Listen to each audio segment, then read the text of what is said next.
Love next door Korean drama के episode number 9 में दिखाया जाता है सियोक्रो का माजी। जब सियोक्रो और हुंजो रिलेशनशिप में थे तो सियोक्रो हुंजो को बोलती है बहुत टाइम हो गया कि हम मुसलसल काम कर रहे हैं और कहीं घूमने नहीं जा रहे, चलो कहीं वेकेशन पर बाहर चलते हैं। तो हुंजो एक इन्वेलप सियोक्रो को देता है और बोलता है खोलो उसको। सियोक्रो उसको ओपन करती है तो इन्वेलप के अंदर 2 टिकट होती हैं जो कि कोरिया की होती हैं। हुंजो बोलता है तुम अपनी मोम को मिस करती होगी ना, चलो इस दफ़ा हम कोरिया चलते हैं और मैं भी तुम्हारे साथ जाऊँगा।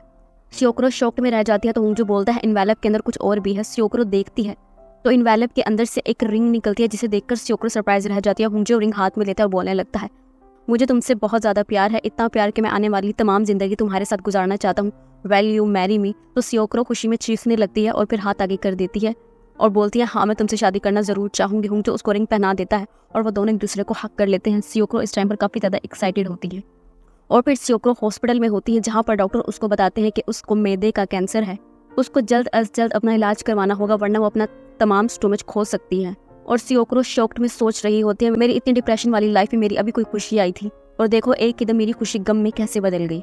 अब हाल का सीन दिखाया जाता है, सियोक्रो हॉस्पिटल में होती है और सही फील करती है। डॉक्टर उसको डिस्चार्ज कर देते हैं तो वो हॉस्पिटल से जैसे ही बाहर निकलती है वहाँ पर हुंजो खड़ा होता है, बोल रहा होता है तुम हॉस्पिटल से बाहर क्यों आ गई, तुम्हें ट्रीटमेंट की जरूरत है। उसी पल एक गाड़ी वहाँ पर आकर रुकती है जिसमें से सियोंगहो बाहर आता है और आकर सियोक्रो को बोलता है क्या तुम ठीक हो, तुम्हें मुझे बताना तो चाहिए था तुम्हें क्या हो गया है। तो हुंजो को काफी ज्यादा बुरा लगता है और वो बोलने लगता है क्या तुम्हें नजर नहीं आ रहा मैं ऑलरेडी सियोक्रो के पास हूँ, चलो सियोक्रो मैं तुम्हें घर छोड़ देता हूँ। तो सियोक्रो बोलती है नहीं हुंजो तुम अपने घर जाओ, मेरा घर सियोंगहो के घर के पास है, मैं सियोंगहो के साथ चली जाऊंगी। हुंजो और सियोंगहो एक दूसरे को घूरने लगते हैं और फिर सियोंगहो सियोक्रो का हाथ पकड़कर उसको अपनी गाड़ी में बिठाता है और गाड़ी वहां से चली जाती है और हुंजो खामोशी के साथ जाती हुई गाड़ी को देख रहा होता है। फिर से फ्लैशबैक सीन आता है जब सियोक्रो हुंजो को पहली दफा बताती है कि उसको स्टोमच कैंसर है। तो हुंजो पहले तो शॉक्ड रह जाता है और फिर बोलने लगता है तुम परेशान मत हो, फौरन अपने ऑफिस से लीव लो और अपने इलाज पे मुकम्मल फोकस करो, मैं भी अपने ऑफिस से छुट्टियां ले लेता हूँ, हम मिलकर इस बीमारी से लड़ेंगे और मुझे पूरी उम्मीद है तुम जल्द ही ठीक हो जाओगी। हुंजो सियोक्रो से वादा करता है कि वो उसके इस मुश्किल टाइम में उसके साथ रहेगा। सियोक्रो और सियोंगहो घर आ चुके होते हैं तो सियोंगहो सियोक्रो को बोलता है घर जाओ, दवाइयाँ खाओ, तुम बीमार हो और रेस्ट करो और खाना भी सही से खाना। सियोक्रो कहती है मैं शौक में आ रही हूँ, तुम मुझे प्रिंसेस की तरह ट्रीटमेंट क्यों दे रहे हो। तो सियोंगहो बोलता है तुम बीमार हो इसलिए अब जाकर घर रेस्ट करो, ये कहकर फौरन वहाँ से चला जाता है। और सियोक्रो फिर से माजी में झांकने लगती है। जब उसको अपनी बीमारी का पता चलता है तो वो डिसाइड करती है कि वो अकेली ही इस बीमारी से लड़ेगी। सिर्फ हुंजो को बताने का फैसला क्या होता है, सियोक्रो अपनी मोम को कॉल तो करती है लेकिन वो अपनी मोम को नहीं बताती कि उसको कैंसर है, कहीं उसके घर वाले परेशान ना हो जाए। वो अपनी मोम से झूठ बोलती है पर कहने लगती है वो बिल्कुल ठीक है और फोन कट कर देती है और फिर बुरी तरीके से रोने लगती है मोम मुझे माफ कर दीजिएगा बट मैं आपको परेशान नहीं देख सकती। अगली सुबह का सीन दिखाया जाता है, सियोक्रो जैसे अपने रूम से बाहर निकलती है तो उसके तमाम घर वाले उसको इग्नोर करते हैं जैसे वो है ही नहीं। वो अपनी मॉम से बात करने की कोशिश करते तो उसकी मॉम कहती है मैं और तुम्हारे पापा बिल्कुल एग्री है, अगर तुम क्लासेस लेना चाहते हो कुकिंग की तो जरूर लो, तुम्हारा ये शौक है लेकिन तुम इसको प्रोफेशनली तौर पर नहीं अपनाओगे। तो सियोक्रो इमोशनल हो जाते हैं, बोलने लगती है मॉम ये मेरा ख्वाब है, आखिर आप समझती क्यों नहीं है। तो उसकी मॉम कहती है तुमने इतना ज़्यादा पढ़ा है, अब्रॉड जाके पढ़ा है कि अपनी डिग्रियों को आग लगाओगी, अगर तुम्हें यूएस वापस नहीं जाना ठीक है लेकिन तुम कोरिया की किसी कंपनी में जॉब ढूंढ लो, तुम्हारा एक्सपीरियंस अच्छा है। तो सियोक्रो चिल्लाने लगती है और बोलने लगती है मॉम मैंने फैसला कर लिया है और अपनी मंजिल चुन ली है और वो ये कि मैं खाना बनाया करूंगी, तो अपना रेस्टोरेंट खोलूंगी या शेफ बन जाऊंगी। और बात खत्म और ये कहकर गुस्से में घर से बाहर आ जाती है। डोंग जिन जिम में होता है तो उसको इंस्टाग्राम पे एक मैसेज आता है हमने आपकी प्रोफाइल चेक की और हम आपके थ्रू अपनी किसी मेडिसिन की पब्लिसिटी करवाना चाहते हैं, क्या आप हमारी मेडिसिन की प्रमोशन करेंगे। डोंग जिन एकदम काफी ज्यादा खुश हो जाता है और बोलने लगता है ये मौका मैं अपने हाथ से नहीं जाने दूंगा। सियोक्रो तुमने मुझे बोला था ना मैं डंप हूँ, मैं साबित कर दूंगा कि मैं डंप नहीं हूँ। फौरन से उन लोगों को रिप्लाई करने लगता है कि हाँ वो उनकी प्रोडक्ट की एडवर्टाइजमेंट में जरूर उनका साथ देगा। हाई सोक सियोंगहो की बचपन की फोटोज देख रही होती है तो फोटोज देखते हुए उसे एहसास होता है कि सियोंगहो की किसी भी फोटो में हाईसुक उसके साथ नहीं है बल्कि तमाम फोटो में सियोक्रो या उसका हस्बैंड उनके साथ है। इसी पल उन्हें बाहर से धमाके की आवाज आती है, वो तेजी से बाहर आकर देखती है तो वॉशिंग मशीन में धमाका हो चुका होता है और कांच टूटकर जमीन पर गिर रख चुका होता है। इससे पहले कि वो कांच पे चढ़ती उसी वक्त उनके हस्बैंड वहां पर आ जाते हैं और उन्हें खींचकर अपनी तरफ कर लेते हैं। वो दोनों खुद को इतनी ज्यादा करीब देखकर घबरा जाते हैं तो उनके हस्बैंड तेजी से बोलने लगते हैं क्या तुम पागल हो गई हो, यहाँ पर कांच है, जाकर साइड में बैठो मैं कांच समेट देता हूँ। हाईसुक साइड में बैठ जाती है और अपने हस्बैंड को देखने लगती है। उनके हस्बैंड आकर बताते हैं मैंने तमाम कांच समेट दिया है। तो हाईसुक बोलते तुम्हारे पाँव पर जख्म आ गया है, खून निकल रहा है और मैं तुम्हें ड्रेसिंग कर दूं। कोंगजुन खामोशी के साथ अपनी बीवी की बात मान लेते हैं। हाईसुक उनकी ड्रेसिंग करती है तो कोंगजुन को बहुत ज्यादा अच्छा लगता है। उसके बाद हाईसुक बोलती है क्या तुम नूडल्स खाना चाहोगे। कोंगजुन पहले तो शॉक में आ जाते हैं फिर कहते हैं हाँ मैं जरूर खाना चाहूंगा। हाईसुक अपने हस्बैंड के लिए नूडल्स बनाती है। उन दोनों को देखकर ऐसा लगता है जैसे आराम आराम से उन दोनों के दरमियान सब कुछ ठीक हो रहा है और वो दोनों नॉर्मल रहने की कोशिश कर रही हैं। सियोकरो अपनी कुकिंग की क्लासेस लेकर बाहर निकलती है तो सामने उसको जोंगहो नजर आता है। अगले सीन में दिखाया जाता है वो दोनों एक तरफ बैठे होते हैं और हुंग जो उस पर एक इन्वेलप देता है बोलता है इसको ओपन करो। सियोकरो उसको ओपन करती है तो उसके अंदर से किसी कुकिंग इंस्टीट्यूट के पम्फलेट होते हैं। हुंग जो उसको बोलता है तुम्हें कुकिंग सीखने का शौक है, मेरे साथ यूएस वापस चलो, ये यूएस का काफ़ी बड़ा मशहूर कुकिंग इंस्टीट्यूट है, तुम वहाँ से सीख लेना। सियोकरो कोई भी जवाब नहीं देती तो हुंग जो बोलता है इन्वेलप में कुछ और भी है। सियोकरो देखती है तो उसको वही इंगेजमेंट रिंग मिलती है जो कि होंगजो ने यूएस में सियोकरो को पहनाई होती है। मुझे बोलता है तुम इसको यूएस छोड़ आई थी, मैं चाहता हूँ तुम इसको वापस अपनी उंगली में पहन लो और मेरे साथ यूएस चलो। सियोकरो खामोशी के साथ उस रिंग को अपने हाथ में पहन लेती है और देखने लगती है। रात का वक्त होता है, सियोंग अपने घर जा रहा होता है तो सियोकरो उसको रोककर आइसक्रीम खाने की ऑफर करती है। सियोंग को उसके ऊपर एक्सेप्ट कर लेता है और वो दोबारा से पार्क में बने हुए झूलों के ऊपर आकर बैठ जाते हैं। तो सियोकरो सियोंग को बोलती है मुझे तुमसे बहुत ज़्यादा ज़रूरी बात करनी है। मेरे पास आज होंगजू आया था और उसने मुझे वापस ऑफर की है यूएस जाने की और बैचअप करने की। तो सियोंग को बोलता है क्या वो पागल हो गया, उससे पहले तुम्हें हर्ट किया और अब दोबारा तुम्हारी तरफ वापस आना चाह रहा है, उसे बता दो कि वो लेट हो चुका है। तो सियोकरो बोलने लगती है मुझे नहीं लगता कि वो लेट हुआ है, उससे मिलने के बाद मुझे फील हुआ कि मुझे उसको एक मौका देना चाहिए, मेरे साथ उसकी बहुत ज़्यादा अच्छी मेमोरीज हैं, मुझे लगता है मुझे उसे वापस एक चांस देना चाहिए। तो सियोंग को शौक में रह जाकर बोलने लगता है उसने इंगेजमेंट तोड़ दी थी क्या इसके बावजूद भी। तो सियोकरो बोलती है हाँ उसके बावजूद भी। तो सियोंग को बोलता है मैंने तुम्हें अपनी फीलिंग के बारे में बताया और तुम्हें प्रपोज किया क्या इस चीज़ के बावजूद भी। तो सियोकरो बोलती है हाँ इस चीज़ के बावजूद भी। तो सियोंग को गुस्से में बोलने लगता है तुमने मुझे रिप्लाई देना था, मेरी फीलिंग के बारे में अभी उसकी एक्सपायरी डेट नहीं आई, अच्छी तरीके से सोच लो। और ये कहकर गुस्से में उठकर वहाँ से चला जाता है। तो उन्होंने जिस पैरामेडिक डिपार्टमेंट में काम किया होता है और जो काम वहाँ से सीखा होता है उसके बारे में उसने वापस अपनी ड्यूटी ऑन करने के बाद आर्टिकल लिखा होता है। मोइम उस आर्टिकल को पढ़ रही होती है और अपनी और डोंगजिन की पिक्चर को देखकर काफी ज्यादा खुश हो रही होती है। सियोंग हो अपनी कंस्ट्रक्शन साइट पर जाता है तो मिस्टर यून उसको वहां पर बताते हैं हमने इस बिल्डिंग के डिजाइन को आर्किटेक्ट किया है, लेकिन अब यहाँ पर मसला आ गया है, इर्द गिर्द के लोगों ने डिस्ट्रिक्ट ऑफिस में कंप्लेन की है कि ये बिल्डिंग उनके व्यू में रिकॉर्ड बन रहा है। तो सियोंग को बोलता है ऐसा कैसे हो सकता है, इस बिल्डिंग को डिजाइन करने से पहले मैंने यहाँ पर अच्छी तरीके से हर चीज की जांच पड़ताल की थी, ऐसा कैसे हो सकता है। नाइन बोलती है सर ऐसा हो चुका है और कुछ लोगों ने हमारी बिल्डिंग के बारे में कंप्लेन की है। तो सियोंग को पूछता है आखिर किसने किया। उसी वक्त एक बूढ़ा शख्स वहां पर आता है और आकर बोलने लगता है मैंने किया तुम्हारी इस फजूल से बिल्डिंग के बारे में कंप्लेन, तुमने कहा था कि तुम इस जमीन पर बिल्डिंग बनानी है लेकिन तुमने तो आसमान से छूती हुई बिल्डिंग बना ली, मेरे घर का व्यू रुकता है, मेरे घर सूरज की रोशनी नहीं आती, मैंने कंप्लेन की है, अब चलो अपनी इस बिल्डिंग को यहाँ से हटाओ, मेरे घर का सारा व्यू खराब होता है। सियोंग को अपनी टीम के साथ अपनी फील्ड में वापस आ चुका होता है, काफी ज्यादा परेशान होता है कि अगर लोगों ने उसकी कंप्लेन वापस ना ली तो उसको बिल्डिंग को दोबारा से डिस्ट्रॉय करना पड़ेगा और मेहनत दोबारा जीरो से स्टार्ट करनी पड़ेगी। मिस्टर यून कहते हैं ऐसा मुमकिन ही नहीं है, हमने वो बिल्डिंग बनाने से पहले याद है ना प्रोजेक्ट साइन करवाया था और उस प्रोजेक्ट के थ्रू कोई भी हमारी बिल्डिंग को नहीं है हम वहाँ से हिला सकता।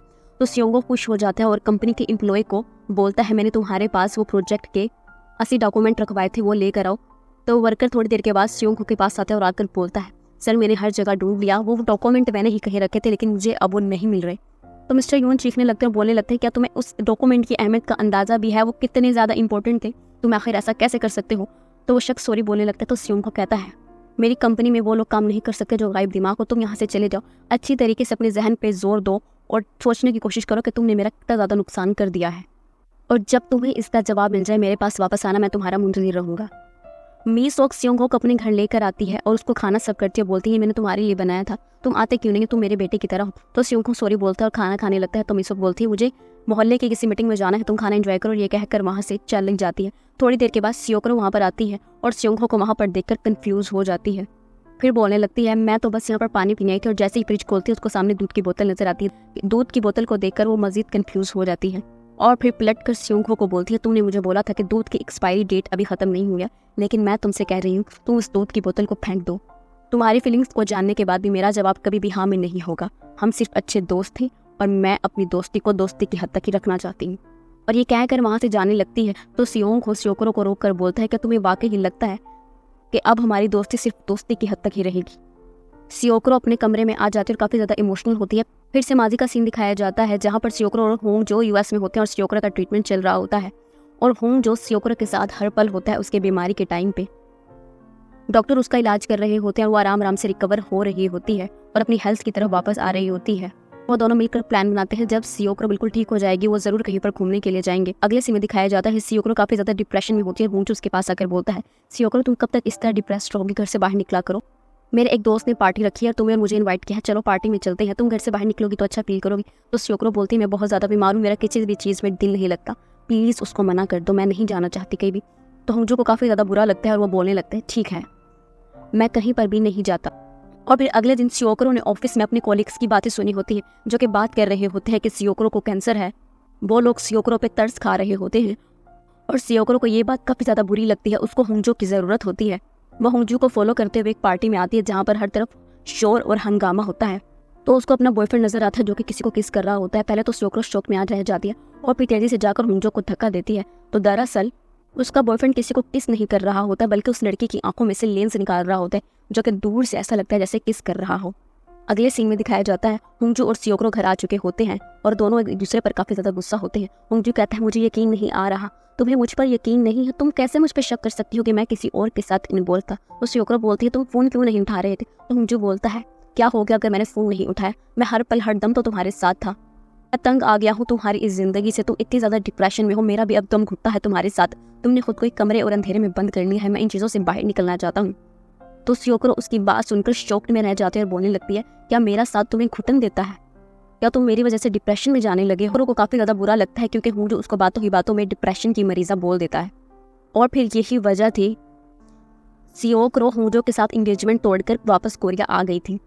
और अब होंजो ने दोबारा से सियोक्रो को प्रपोज किया तो सियोक्रो अपने हाथ से अंगूठी उतारकर होंजो को दे देती है और बोलने लगती है तुम मुश्किल वक्त में मेरे साथ थी, लेकिन हमारे दरमियान कुछ ऐसा हो चुका है जो कि अब दोबारा फिक्स नहीं हो सकता, प्लीज़ तुम ये अपनी अंगूठी वापस दो और वापस यूएस चले जाओ, मेरे पीछे आना बंद करो, हम दोबारा से कभी रिलेशनशिप में नहीं आ सकते। होंजो अपने हाथ में मौजूद रिंग को देखता है और बुरी तरीके से रोने लगता है। यान्दो की बेबी सीटर नहीं आई हुई होती तो दोंगजिन यान्दो को लेकर मोइम के पास आता है कि क्या वो उसको एक दिन के लिए रख सकती है।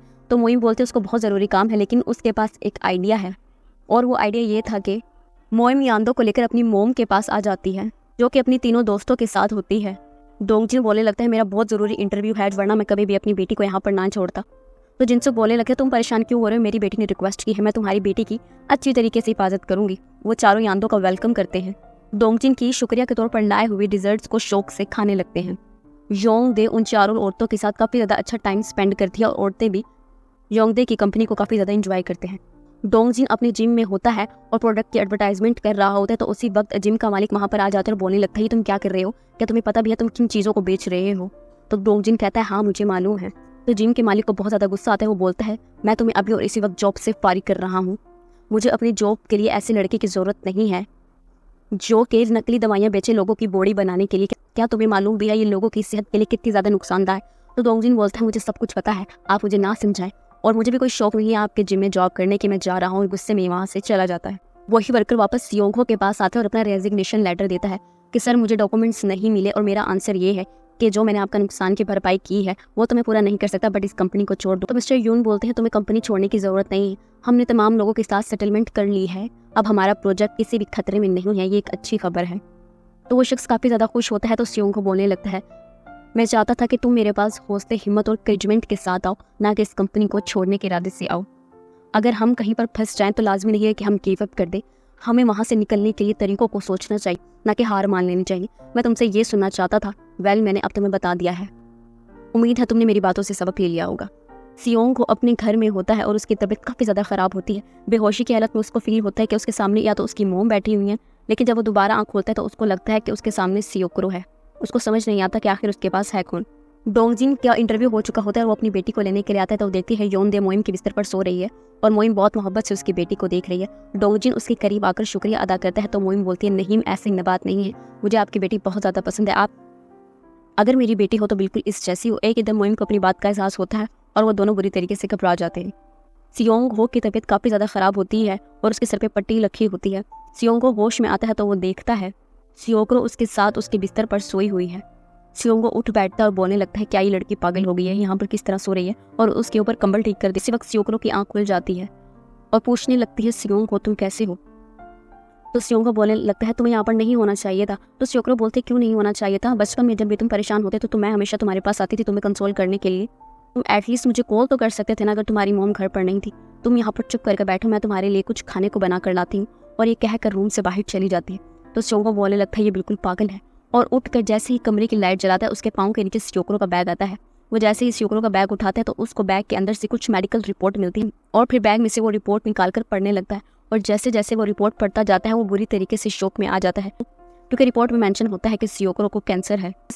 सियोंग बुरी तरीके से शॉक में चला जाता है और उसकी आंखों में पानी आ चुका होता है। उसी वक्त सियोक्रो रूम में एंटर होती है और सियोंग के हाथ में रिपोर्ट देखकर कुछ परेशान हो जाते हैं और फिर कहने लगती है, ये तो मेरी रिपोर्ट है, मुझे दे दो, मुझे लगता है कि मुझे अब घर जाना चाहिए। तो सियोंग को एकदम चीखने लगता है, बोलने लगता है, क्या ये तुम्हारी रिपोर्ट है? तुम्हें कैंसर है, तभी तुमने मुझे क्यों नहीं बताया? तो सियोक्रो इमोशनल हो जाते हैं, बोलने लगती है, मैं क्या बताती। तो सियोंग को कहता है, मैं तुम्हारा दोस्त था, एटलीस्ट तुम्हें मुझे तो बताना चाहिए था। कब से है तुम्हें ये बीमारी, क्या तुमने इलाज करवाया? सियोक्रो कोई भी जवाब दिए बिना नीचे आ जाती है। तो सियोंग को पीछे से आकर उसका हाथ पकड़ लेता है, बोलने लगता है, तो मुझे मेरे किसी भी सवाल का जवाब क्यों नहीं दे रही हो? तुम्हें कैंसर कब से है सियोक्रो? और ठीक उसी वक्त घर में मीसोक और हाइसोक दाखिल हो जाते हैं और दोनों शॉक्ड में होते हैं। मीसोक पूछने लगती है, अभी भी मैंने सुना बाहर कि अंदर कैंसर की बात हो रही है, तुम दोनों में से किसको कैंसर है? वो दोनों कोई भी जवाब नहीं देते। तो मीसोक रोते हुए अपनी बेटी की तरफ आते और कहने लगती है, कह दो सियोक्रो, तुम्हें कैंसर नहीं है, तुम बिल्कुल ठीक हो। सियोक्रो बुरी तरीके से रोने लगती है तो मीसोक बुरी तरीके से रोते हुए अपनी बेटी को गले लगा लेती है। मीसोक रोते हुए बोलते जाती है, तुम अगर बीमार थी तुम्हें मुझे बताना तो चाहिए था ना, आखिर तुमने मुझे क्यों नहीं बताया? तुम कब से बीमार हो मेरी बेटी?